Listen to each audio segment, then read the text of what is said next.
Assalamualaikum warahmatullahi wabarakatuh.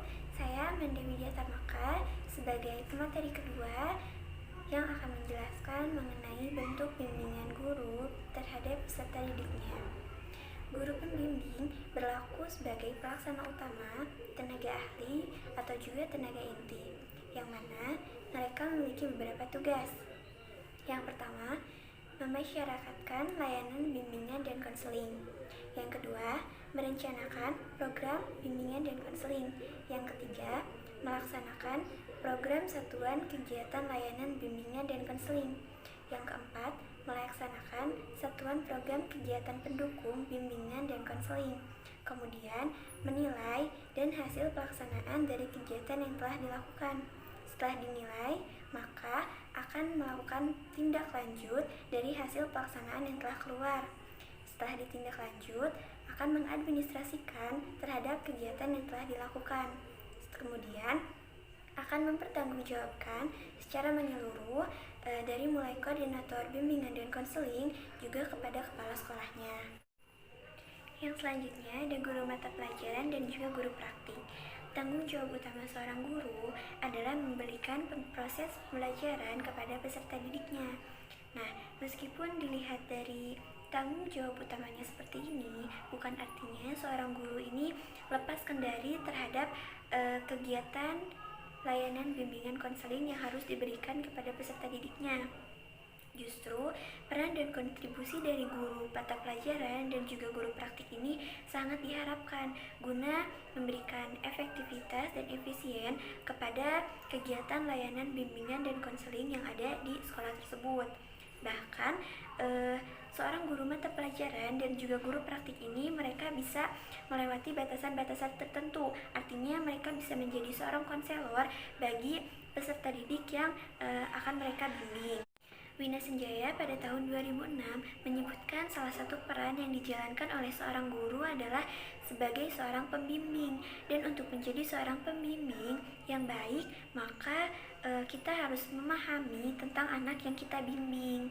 Nah, bagaimana cara kita memahami peserta didik atau anak yang sedang kita bimbing itu? Seperti melalui beberapa pendekatan, dimulai dari pendekatan yang manusiawi, pendekatan yang religius, pendekatan yang ramah, pendekatan yang secara perlahan tapi pasti, kemudian pendekatan yang mendorong peserta didik untuk membagi atau berbagi ceritanya kepada kita. Juga kita harus memberikan kepercayaan bahwa kita sebagai konselor dapat menjaga rahasia dari cerita-cerita yang telah diberikan kepada kita sebagai informasi. Nah, juga kita harus jujur, asli, memahami, juga memberikan saling menghargai tanpa adanya syarat apapun.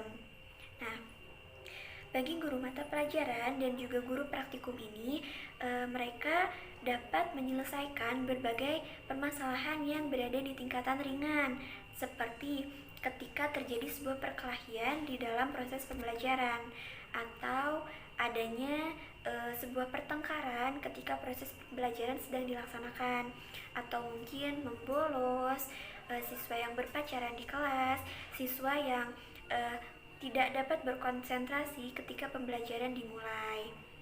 Nah, dengan adanya perhatian yang lebih dari guru mata pelajaran, diharapkan itu dapat membantu konselor untuk mendapatkan informasi mengenai siswa-siswanya yang membutuhkan beberapa layanan bimbingan dan konseling. Nah, kemudian Prayitno pada tahun 2003 memperinci peran, tugas utama dan juga tanggung jawab guru secara lebih jauh. Itu seperti membantu konselor dalam mengidentifikasi siswa-siswa mana yang membutuhkan pelayanan dari bimbingan dan konseling. Kemudian membantu memasyarakatkan layanan kegiatan bimbingan dan konseling, mengalih tangankan siswa yang memerlukan pelayanan dan bimbingan konseling, menerima siswa alih tangan dari konselor, membantu mengembangkan suasana kelas, memberikan kesempatan dan kemudahan terhadap peserta didik yang membutuhkan layanan bimbingan dan konseling, juga berpartisipasi dalam menyelesaikan permasalahan yang khusus. juga membantu mengumpulkan data-data dan informasi-informasi yang dibutuhkan oleh konselor. Yang selanjutnya, ada guru sebagai informan atau sebagai pemberi informasi kepada konselor terhadap siswa-siswa yang bermasalah. Dalam buku W.S. Winkel, Bimbingan Konseling di Institusi Pendidikan, menyatakan bahwa guru kelas berkedudukan sebagai pelaksana utama dari program bimbingan dan konseling, juga bertugas sebagai penyuluh bagi kelas tertentu, mengumpulkan informasi, juga melakukan tindak lanjutnya. Nah, di sini artinya berkedudukan sebagai tenaga bimbingan untuk satuan kelas tertentu dan juga untuk menyampaikan informasi yang dibutuhkan oleh para konselor, menyelenggarakan wawancara konseling, berpartisipasi dalam pertemuan langsung beberapa kasus siswanya. Guru bidang studi juga berkedudukan sebagai pembantu dalam melaksanakan program bimbingan dan konseling dalam sebuah pengajaran.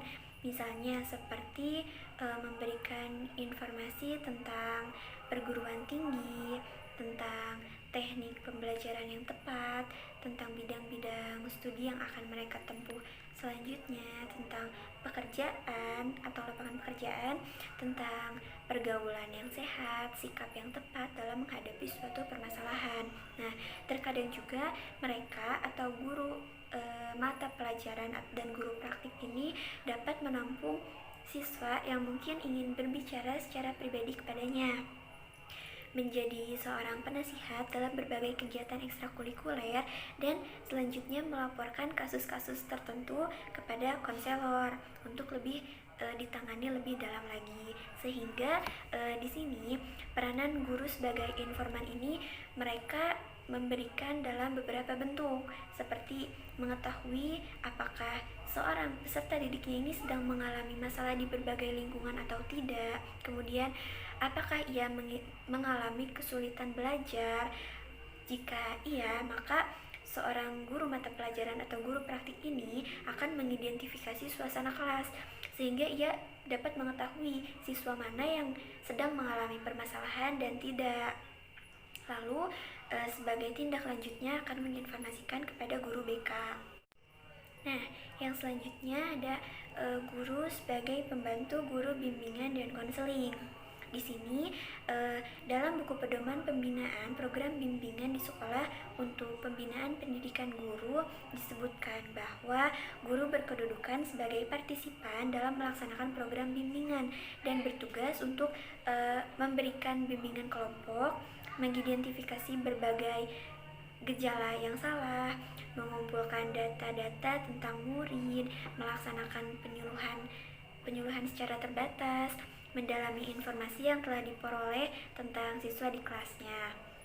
Nah, selain itu pada garis besarnya para guru ini diharapkan untuk ikut membantu dalam pengelolaan program bimbingan dan konselor atau konseling di sekolah ini melalui beberapa hal seperti mengenal siswa dari latar belakang keluarganya, kemampuan bakat, serta kebutuhan mengidentifikasi siswa yang memang membutuhkan bantuan profesional berdasarkan gejala yang timbul atau terlihat saat proses pembelajaran di kelas yang menandakan adanya labilitas emosional, agresivitas, ketegangan peserta didik tersebut, kekurangan penguasaan diri dalam beberapa materi di proses pembelajaran yang telah ia lakukan, kemudian banyaknya sikap menyerah, sikap mengeluh, atau dia merasa rendah diri, terasing, atau konflik-konflik batin lainnya. Nah, kurang lebih seperti itu bentuk bimbingan yang diberikan seorang guru kepada peserta didiknya dalam bimbingan dan konseling di sekolah ini. Terima kasih. Wassalamualaikum warahmatullahi wabarakatuh.